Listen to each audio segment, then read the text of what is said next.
Je me suis assis avec un homme marié, et il me parla avec nostalgie de la liberté des célibataires.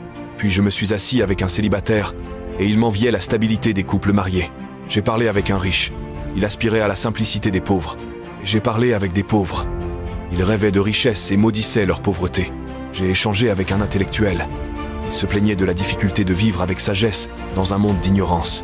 Puis avec un ignorant qui pleurait sur le savoir qui lui échappait. J'ai parlé avec un vieil homme. Il regrettait son enfance. Et j'ai parlé avec un enfant qui ne cessait de demander quand il pourrait enfin grandir. Mais lorsque je me suis assis avec moi-même et que j'ai écouté mon âme, elle m'a dit « Tout ce monde est malheureux, non pas parce qu'il manque de tout, mais parce qu'il lui manque une seule chose, la satisfaction. Voilà notre faiblesse humaine.